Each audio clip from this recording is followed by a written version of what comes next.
ఈ 12 మంది మహాజనుల యొక్క చరిత్ర యమధర్మరాజు ఈ విధంగా చెప్తున్నారన్నమాట.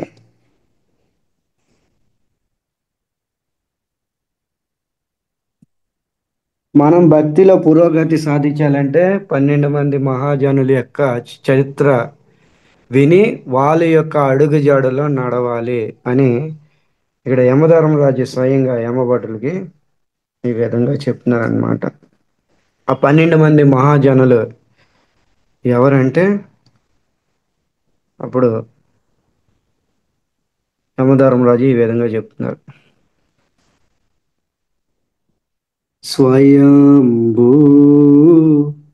నారద సంభో కుమార కపిలమను ప్రహ్లాద జనక భీష్మ బలివయ సఖీ వయం. సో యమధర్మరాజు యమభటులకి ఈ విధంగా చెప్తున్నారనమాట. 12 మంది, ఈ సృష్టిలో 12 మంది మహాజనులు ఉన్నారు. ఆ 12 మంది మహాజనుల యొక్క చరిత్ర ఎవరైతే విని వాళ్ళ యొక్క అడుగుజాడలు ఎవరైతే నడుచుకుంటారో వాళ్ళు ఈ జీవితంలోనే అమృత తుల్యం ప్రాప్తిస్తారు అని చెప్తున్నారనమాట. ఆ 12 మంది మహాజనులు స్వయంభూ నారద శంభు కుమార కపిల మను ప్రహ్లాద జనక భీష్మ బలి వయ సఖీ వయం. స్వయంభూ బ్రహ్మదేవుడు, నారద శంభు అంటే శివుడు, కుమార చతుర్కుమారులు, కపిల ముని, మను మహారాజు, ప్రహ్లాదుడు, జనక మహారాజు, భీష్ముడు, బలి బలి మహారాజు, వైయాసఖి అంటే సుఖదేవ్ గోస్వామి, వయ్యం అంటే స్వయంగా యమధర్మరాజు. ఈ 12 మంది మహాజనులు భగవంతుడికి పూర్తిగా ఎరిగి ఉన్నారనమాట. భగవంతుడిని సంపూర్ణంగా ఎరిగి ఉన్నారనమాట. భగవంతుడి యొక్క మనసులోని ఏం జరుగుతుందో కూడా కనిపెట్టేవాళ్ళు అనమాట, కనిపెడతారు.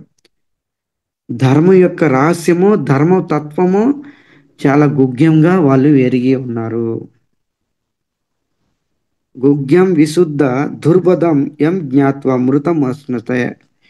ధర్మం యొక్క సిద్ధాంతం పూర్తిగా ఈ 12 మంది ఎరిగి ఉన్నారు. మరి మనము కూడా ధర్మం యొక్క తత్వం పూర్తిగా ఎరిగి ఉండాలంటే, తెలుసుకోవాలంటే ఈ 12 మంది మహాజనుల యొక్క చరిత్ర వినాలి. వాళ్ళ యొక్క అడుగుజాడలో మనము నడవాలి. ఇది యమధర్మరాజు చెప్తున్నారు. సో గత వారం రోజుల నుంచి, వారం 2 వారాల్లో మనం చర్చించుకున్నాం. ఓన్లీ బ్రహ్మదేవుడి కోసం చర్చించుకున్నాం. మొట్టమొదటి మహాజనుడు ఎవరు? బ్రహ్మ. బ్రహ్మదేవుడు ప్రభుది స్వయంభు. స్వయంభు బ్రహ్మదేవుడి కోసం మనం చెప్పుకున్నాం. బ్రహ్మ తర్వాత ఇక్కడ ఏం చెప్తున్నారు? నారదుడు. నారదముని. నారదముని. సో నారద మహర్షి కోసం ఈరోజు మనం చెప్పుకుందాం. నారద ముని ఇక్కడ ఈ విధంగా నారద మహర్షి కోసం చెప్పడం జరిగింది అనమాట. ముందు పేరు యొక్క అర్థం తెలుసుకోండి మీరు. నారద, ఆయన పేరేం పేరు చెప్పండి? ఆయన పేరేం పేరు? నారద. నారద. దాన్ని విడదీయండి. నా వేరు చేయండి, రత్ వేరు చేయండి. నా అంటే నీరులో శయనించేవాడు. నీరులో శయనించేవాడు. ఎవరు నీరులో శయనిస్తారు? విష్ణు. ఓకేనా? నీరులో శయనించేవారు ఎవరు? విష్ణుమూర్తి. విష్ణు. నా తర్వాత ఏముంది? రత్.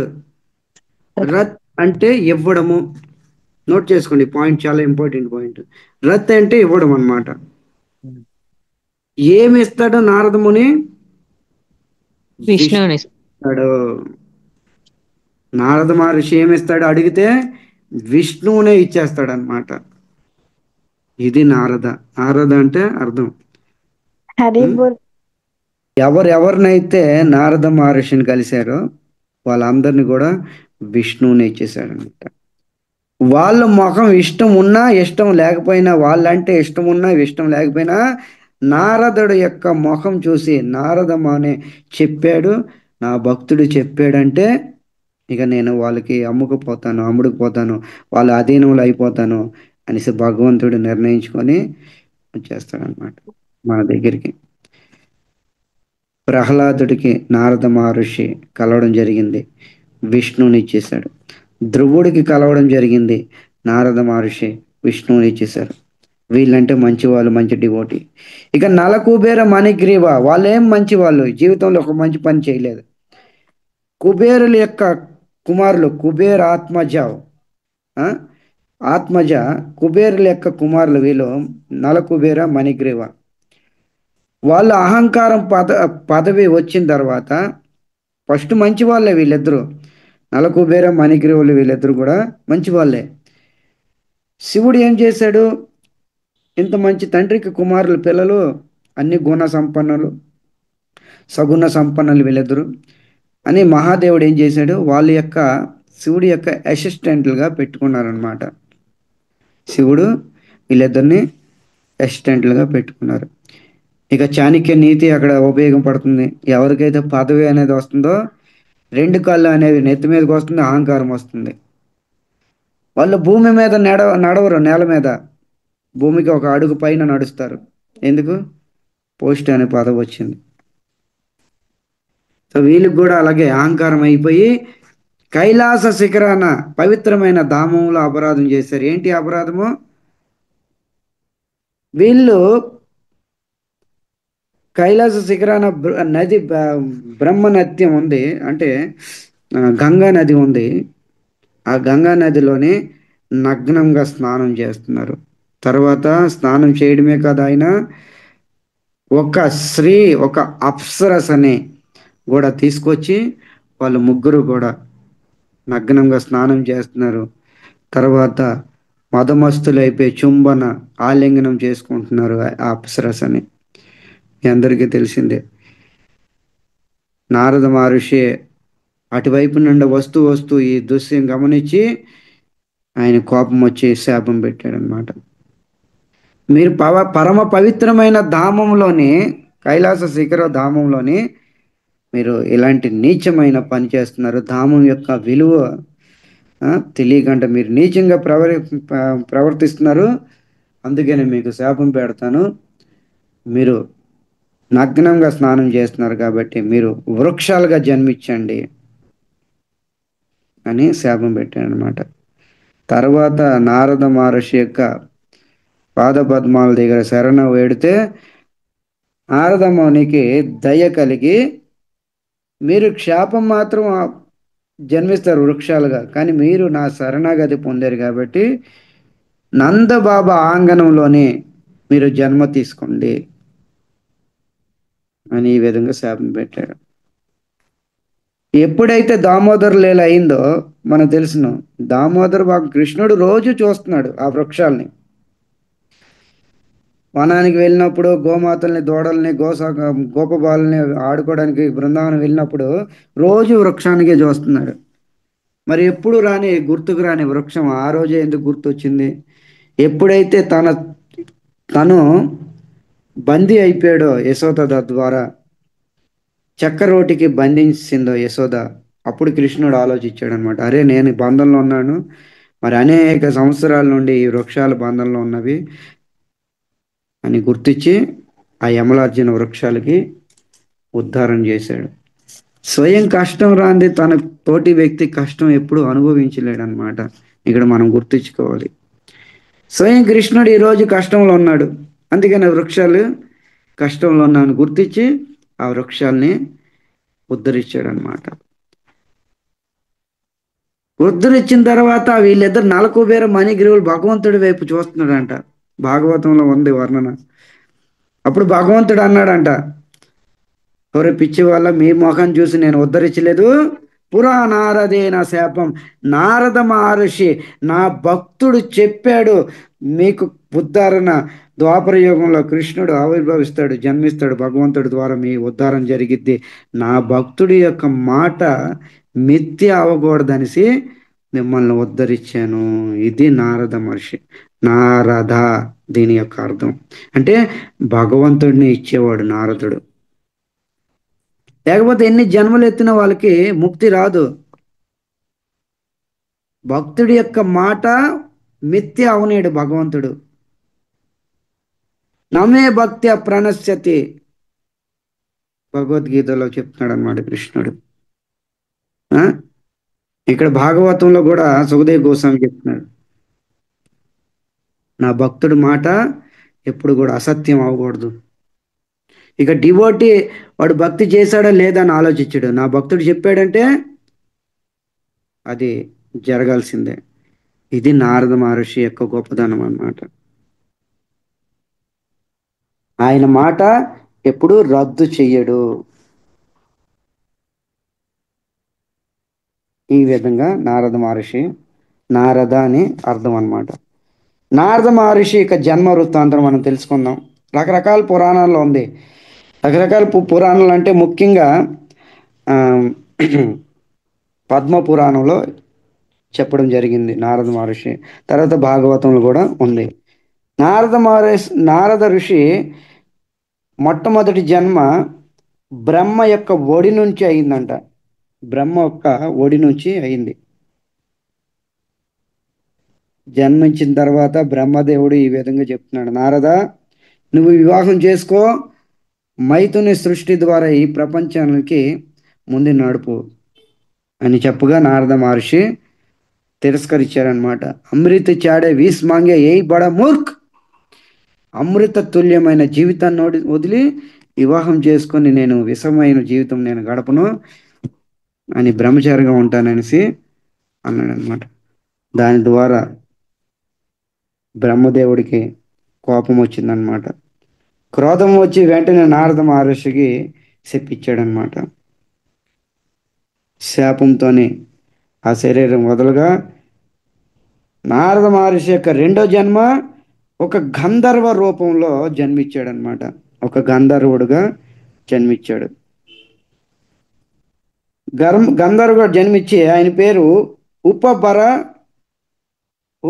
నందుడు అనమాట. ఉపభర నందుడు. ఈ విధంగా రెండో పేరు ఒక గంధర్వుడుగా జన్మించాడు అనమాట. తర్వాత చిత్రరథ కన్యలతో 50 మంది కన్యలతో వివాహం చేసుకున్నాడు. చిత్రరథ అనే ఒక గంధర్వుడు ఉన్నాడు. ఆ గంధర్వ కన్యలతోని 50 మంది కన్యల్ని వివాహం చేసుకున్నాడు. చూడండి, మొట్టమొదటేమో వివాహం చేసుకోమంటే చేసుకొని అన్నాడు. రెండో జన్మలోని ఉపబహరుడు అనే జన్మించి వేరే గంధర్వ కన్యలతోని 50 మంది కన్యలతోని వివాహం జరిగింది. ఒకరోజు ఆ గంధర్వుడు బ్రహ్మలోకంలోని పుష్కరిణి క్షేత్రంలోని విస్తరిస్తూ ఒక అప్సరస్సుని చూసి మోహితుడు అయిపోయాడు అనమాట. ఈ విధంగా బ్రహ్మ చూసి, పవిత్రమైన ధామంలో కూడా నువ్వు ఎలాంటి నీచమైన పని చేస్తున్నావు కాబట్టి నువ్వు శూద్రుడిగా జన్మించండి మళ్ళా శాపం పెట్టాడు బ్రహ్మ. చూడండి, ఫస్ట్ ఏమో మాట తిరస్కరించినందుకు, బ్రహ్మ యొక్క మాట తిరస్కరించినందుకు అది నశించిపోయింది. గంధర్వుడుగా జన్మించాడు. గంధర్వుడుగా జన్మించి 50 మంది గంధర్వ కన్యల్ని వివాహం చేసుకొని నిర్లజ్జగా పుష్కరిణి క్షేత్రము ఎక్కడ ఉంది? ఇది బ్రహ్మలోకంలో ఉంది. పుష్కరిణి క్షేత్రం బ్రహ్మలోకంలో ఉంది. అది ఈ భూలోకంలో కూడా ఒకటి ఉందన్నమాట. ఒకే ఒక క్షేత్రము బ్రహ్మగారు ఉండే క్షేత్రం పుష్కరిణి. అది పంజాబ్ ఇంచుమించు బార్డర్లో ఉంటుందన్నమాట. సో పుష్కరిణి నది క్షేత్రంలో లజ్జితుడయ్యి లోక లజ్జిత అన్ని విడిచిపెట్టి ఒక చేయరాని పని చేశాడనమాట. ఒక అప్సరస మీద మళ్ళా మోహితుడైపోయి చేయరాని పని చేయగా మళ్ళా తిరిగి బ్రహ్మదేవుడు శాపం పెట్టాడు. నువ్వు నీచమైన పని చేసావు, అందుకనే నీకు దండం దొరకాలనేసి శాపం పెట్టగా నీ తర్వాత జన్మ శూద్రుడిగా జన్మించాడనమాట. నారద మూడో జన్మ ఒక శూద్ర కులంలో జరిగింది. తండ్రి పేరు గుమిల, తల్లి పేరు కళావతి. ఇక నారదుడి పేరు ఏం పేరు? రామదాస. రామదాస పేరు అనమాట. పేరు గుర్తుంచుకోండి. తండ్రి పేరు గుమిల గోపు, తల్లి కళావతి అవగా, ఇక నారద మహర్షి పేరు, ఆ పేరు నారద అని లేదు, రామదాసుగా పుట్టాడు. జన్మతోనే తండ్రి చనిపోయాడు. తండ్రి చనిపోయిన తర్వాత తల్లి ఏం చేసింది, పిల్లవాడు చిన్నవాడు, పెంచి పెద్ద చేయాలి, బాధ్యత పెరిగింది. తల్లి కూలీనాలు చేసుకుంటూ ఇంటి పని వంట పని చేస్తూ ఆమె పోషించుకుంటుంది, తర్వాత పిల్లవాడిని పోషిస్తుంది అన్నమాట. ఈ విధంగా రోజులు గడిచేవన్నమాట. గడుస్తూ ఉండగా చాతుర్మాసం వచ్చింది.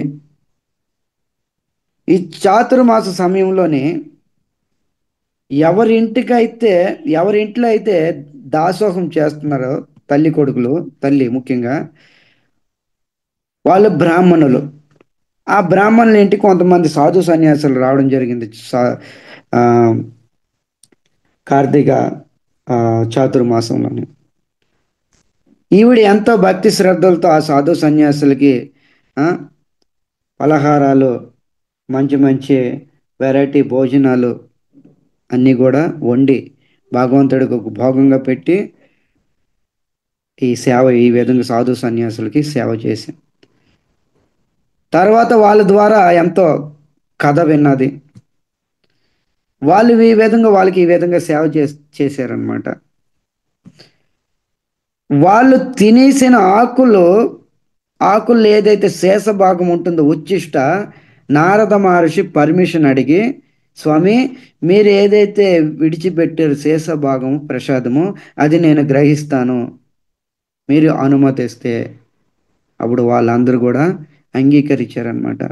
సరే, నీ ఇచ్చ ఎలా ఉంటుందో అలాగే చెయ్యు, నువ్వు గ్రహించు. ఈ విధంగా గ్రహించిన తర్వాత తల్లి కొడుకులు వాళ్ళ దగ్గర కూర్చొని కృష్ణ కథ, రామ కథ, భాగవతం ఈ విధంగా వినేవారు అనమాట. ఈ విధంగా రామదాసు సాధు మహాత్ములకి ఎంతో సేవ చేశారు. వాళ్ళ దగ్గర భాగవతం విన్నాడు అనమాట. తర్వాత వాళ్ళు ఉచ్చిష్ట తినేవాడు. కృష్ణ కథ నిరంతరం వాళ్ళ ద్వారా వినేవాడు అనమాట. చూడండి, నారద మహర్షి ఇంకా కాలేదు, దాని యొక్క ప్రభావం చూడండి. నిరంతరం కూడా భాగవత శ్రవణం చేసేవాడు. చేస్తూ నా హృదయంలో కృష్ణ ప్రేమ జాగృతం అయిపోయింది అని నారద మహర్షి చెప్తున్నారు అనమాట. ఈ విషయం ఎవరు చెప్తున్నారు? శ్రీమద్ భాగవతంలో ఉంది.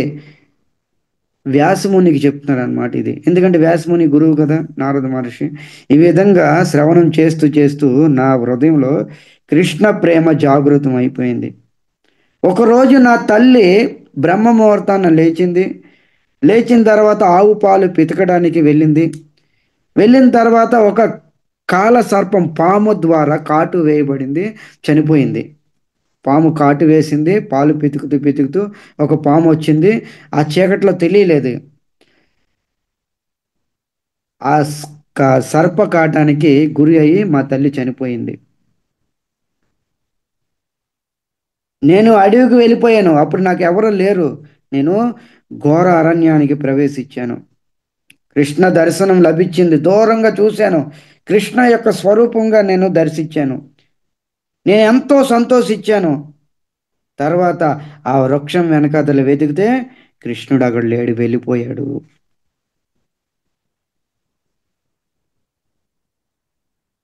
ఈ చిన్న పిల్లవాడు అరణ్యానికి వెళ్ళిపోయాడు. వెతుకుతూ ఈ రామదాసు ఘోర అరణ్యానికి ప్రవేశించాడు. ఏ కృష్ణ, ఏ మురారి, ఏ గోవింద, ఎక్కడ అన్వేషిస్తున్నాడు అనమాట. కృష్ణ నీ దర్శనం చూపించు. అప్పుడు ఆకాశవాణి పలికిందంట. పలికి ఈ విధంగా చెప్తుంది, ఏ రామదాస, కృష్ణుని చూడాలంటే కృష్ణ భక్తి చెయ్యాలి. ఇంకా నువ్వు పరిపక్వత చెందలే. నువ్వు దూరం నుంచి ఒక స్వరూపాన్ని గుర్తించావు, కానీ నిజమైన స్వరూపం ఇంకా దర్శించాలంటే నీ హృదయం ఇంకా పరిపక్వత చెందాలి, కృష్ణ భక్తి చెయ్యాలి. ఆకాశవాణి చెప్పిందనమాట. అప్పుడు హరిదాసు ఆ విషయాన్ని, ఆ మాటల్ని తీవ్రంగా తీసుకొని కృష్ణ భక్తి చేయడం మొదలుపెట్టాడనమాట. చేసిన తర్వాత హరిదాసు చనిపోయాడు. ఈ విధంగా భక్తి చేస్తూ చేస్తూ హరిదాసు చనిపోయాడు. చనిపోయిన తర్వాత ఇప్పుడు భాగవతం చెప్తుందన్నమాట. ఇప్పుడు వరకు చెప్పింది నేను పద్మపురాణం స్టోరీ. ఇప్పుడు భాగవతంలో వ్యాసముని రాయ రచించారు. స్వయంగా నారద మహర్షి చెప్తున్నారు అనమాట. శ్రీమద్ భాగవతము ప్రథమ స్కందము 6వ అధ్యాయము 30, 31, 32 శ్లోకాల్లో మీరు ఓపెన్ చేయండి నారద మహర్షి యొక్క వృత్తాంతం. ఇప్పటి వరకు రామదాసు భక్తి చేశాడు, కృష్ణ భక్తి, చనిపోయాడు. ఇప్పుడు నారద మహర్షిగా చూడండి చనిపోయిన తర్వాత ఏమైంది ఇప్పుడు చెప్తున్నారు అనమాట. సహస్ర యుగ పర్యంతే ఉంది అక్కడ 1:6:30. మీరు వెంటనే ఓపెన్ చేయండి. గూగుల్ అయితే గూగుల్, లేదంటే మీ దగ్గర భాగవతం అంటే ఓపెన్ చేయండి. ఏముంది అక్కడ చదవండి. శ్లోకం ఏముంది? ఎవరు చదువుతారు?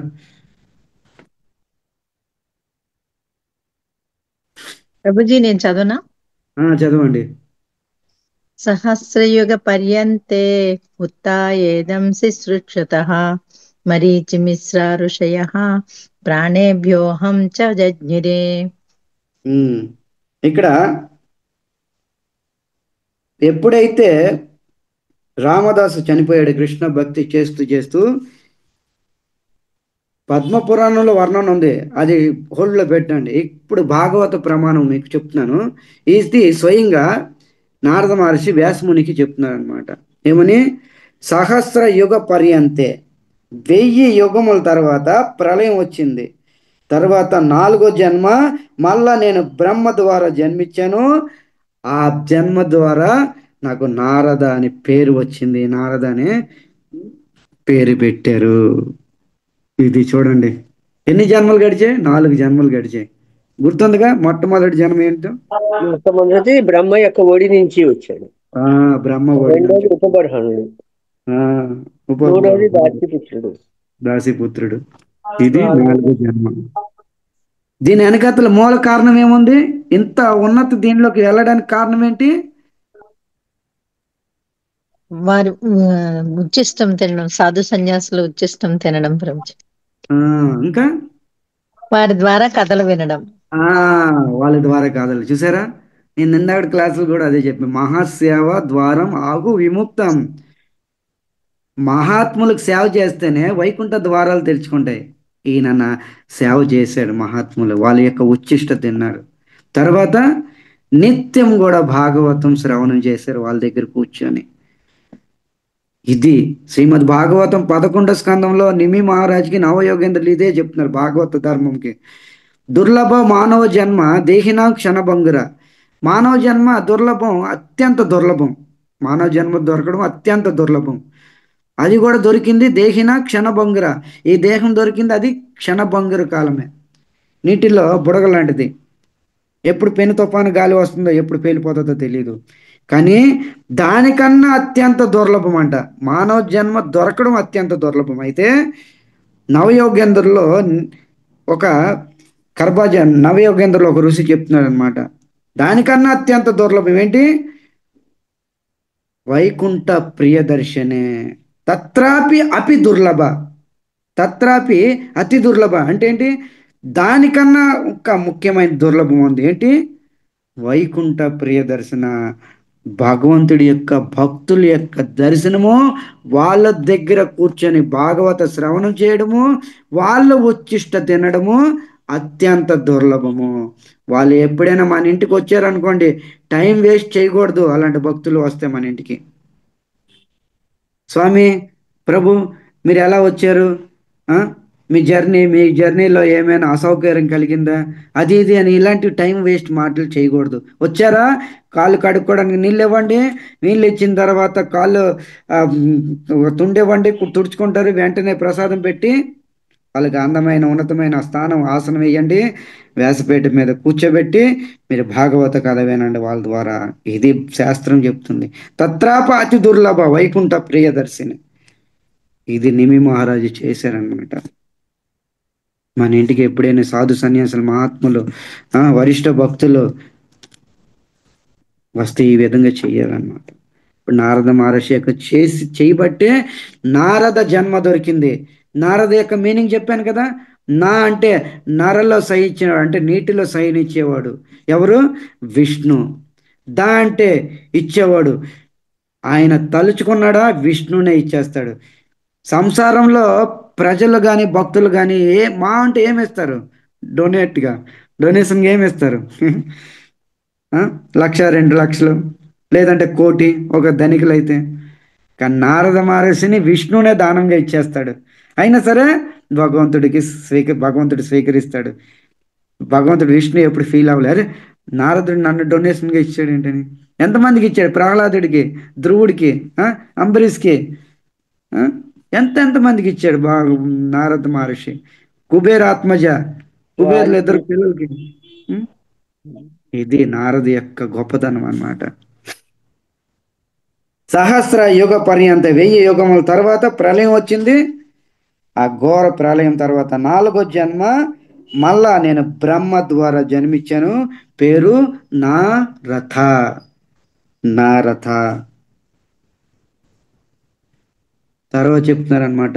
అంతర్బహిర్చ లోకచ్చ స్కిన్ పర్యేస్మ స్కందిత వ్రతం. పూర్వజన్మ కృష్ణ భక్తి కారణంగా నాకు ఒక దివ్య శరీరం లభించింది. 31వ శ్లోకంలో చూడండి. పూర్వజన్మలోనే నేను భక్తి చేశాను. భక్తి చేయబట్టి ఆ భక్తి యొక్క ప్రభావంతోనే నాకు ఒక దివ్య శరీరం దొరికింది. ఇది భక్తి యొక్క ప్రభావము. ఇది విష్ణు భక్తి, రామ భక్తి, కృష్ణ భక్తి చేస్తే శరీరం నశించిపోతుంది, కానీ తర్వాత ఒక దివ్యమైన శరీరం దొరికింది. ఆ శరీరంతోనే మనం ఎక్కడికంటే అక్కడ ప్రయాణం చేయొచ్చు. ఎలాగైతే చిత్రగీత మహారాజు, నారద, అంగీర వీళ్ళందరూ చూడండి దివ్య శరీరాలతోనే ప్రచారం చేస్తూ ఉంటారు. శ్రీల ప్రభుపాదుల వారు ఇప్పుడు జనరేషన్లో నారద మహర్షి ఆయన శ్రీల ప్రభుపాదుల వారు. ఈ జనరేషన్లో నారదుడు ఎవరంటే నేను శ్రీల ప్రభుపాద అంటాను. ఆయన శరీరం మనలంటే మానవ శరీరమే ఓకే చూడడానికి, కానీ ఆయన శరీరం దివ్య శరీరమే. ఎందుకు? భక్తి చేస్తే శరీరం దృఢమైపోతుంది, దివ్యత్వం వస్తుంది, తేజోమయం అవుతుంది అన్నమాట. ఇక్కడ నారద మహర్షి స్వయంగా తన శిష్యుడైన వ్యాసుడికి చెప్తున్నాడు అనమాట. ఇలాంటి శరీరము తనలో తాను పవిత్రం అయిపోయిందంట. ఇలాంటి శరీరం దొరికింది, తనలో తాను పవిత్రమయ్యాడు. ఈ శరీరంతో ఎక్కడికంటే అక్కడికి వెళ్ళగలుగుతున్నాను నేను ఈరోజు. ఏ వ్యాసనందన, ఏ వ్యాస, ఇలాంటి శరీరంతోనే నేను ఎక్కడికంటే అక్కడికి వెళ్తున్నాను అనమాట. నాకు ఎటువంటి ఆటంకం లేదు. వీసా, పాస్పోర్టు, బోర్డింగ్ పాసు ఇలాంటివి ఏం అవసరం లేదు నాకు. టోల్ గేటు కట్టాలా, రోడ్ ట్యాక్స్ కట్టాలా, ఇలాంటివి ఏం లేవు, నిబంధనలు లేవు నాకు. ఎక్కడికంటే అక్కడికి వెళ్ళగలరు. చూడండి ఈ సమాజం కాదు, ఈ మెటీరియల్ వరల్డ్లో దేవతలు ఉన్నారు. దేవతలు కూడా కొంతవరకు సరిహద్దే.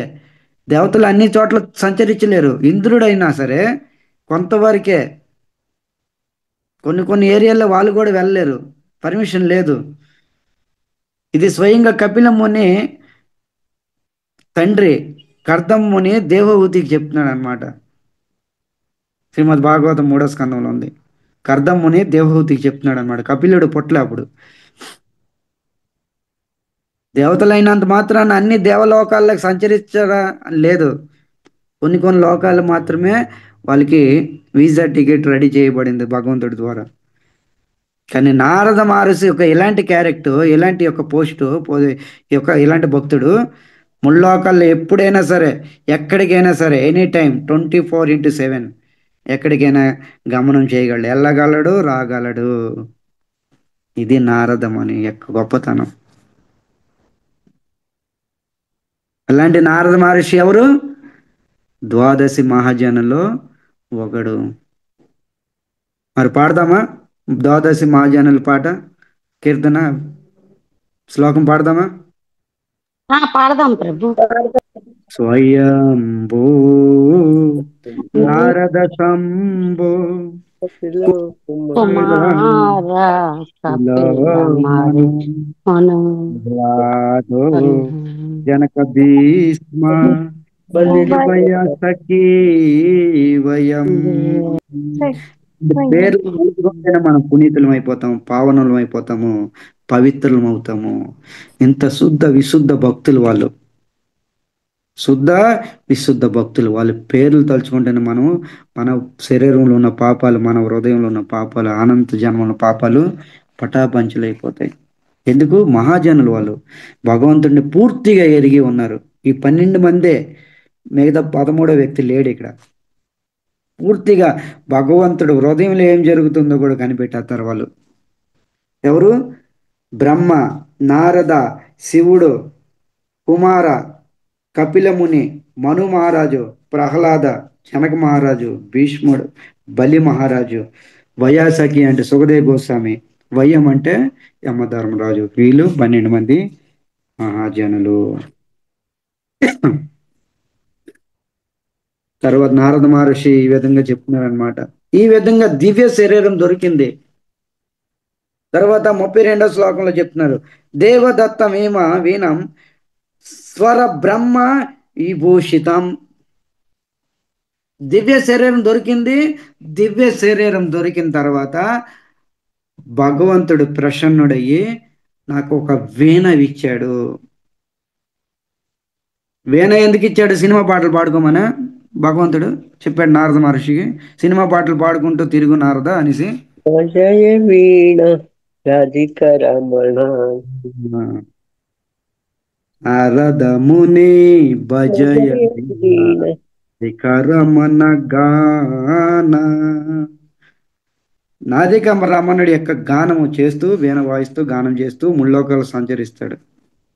ఇది భగవంతుడు ఏదైతే కృప కటాక్షం మనకు వచ్చిందో వాణి ఇచ్చాడు, వాణి మంచి ఇంద్రియాలు ఇచ్చాడో భగవంతుని కీర్తించడానికి, అన్యులను కీర్తించడానికి కాదు, సమాజాన్ని లోకాన్ని కీర్తించడానికి కాదు. కీర్తించాలంటే భగవంతుని కీర్తించాలి. కీర్తించాలంటే సాధు మహాత్ములే, పూర్వచిత్త ఆచార్యులను కీర్తించాలి, లేదంటే భగవంతుని కీర్తించాలి.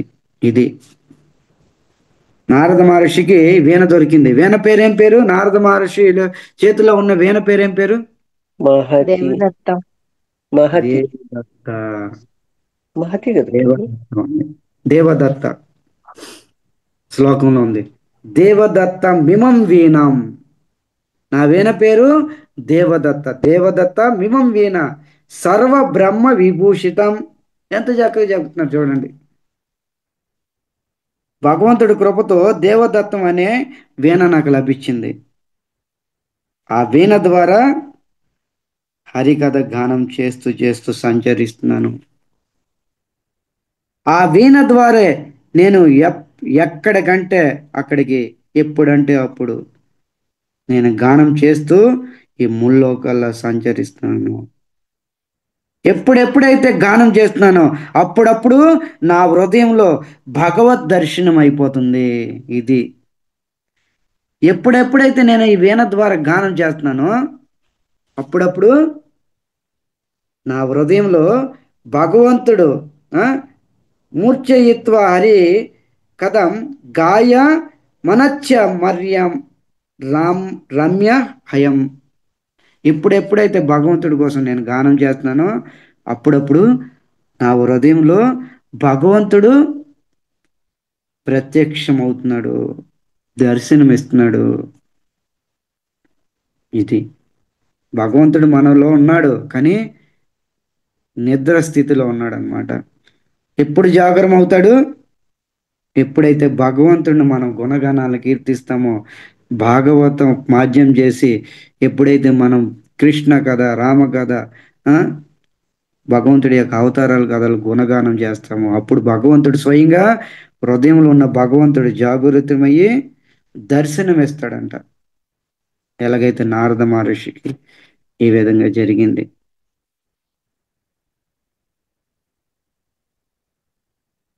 ఇది భక్తి యొక్క ప్రభావం.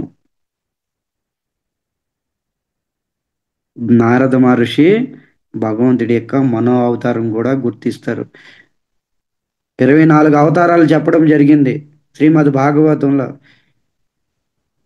వ్యాసముని చెప్తున్నారనమాట. వ్యాసముని రచించగా సూత గోస్వామి సౌనకాది ఋషులకి చెప్తున్నారనమాట. 24 అవతారాలు భగవంతుడివి. ఆ 24 అవతారాల్లో నారద మహర్షి మౌన అవతారంగా కూడా గుర్తించారు. నారద మహర్షి మనో అవతారము అంటే భగవంతుడి యొక్క మనసు నుండి ఆవిర్భవించిన వాడు మనో అవతారం అంటారు. తర్వాత బ్రహ్మ యొక్క ఒడి నుండి అవతరించిన వాడు. ఇది నారద మహర్షి యొక్క చరిత్ర. ఓకే, ఈ విధంగా మనకి శాస్త్రాలు చెప్పడం జరిగామన్నమాట. 12 మంది మహాజనుల యొక్క చరిత్ర తెలుసుకొని వాళ్ళ అడుగుజాడల్లో ఎవరైతే నడుస్తారో వాళ్ళకి ఈ జన్మలోనే అమృత తుల్యం లభిస్తుంది అని శాస్త్రం మనకి ఘోషిస్తుంది. ఓకే, 2 అయ్యారు.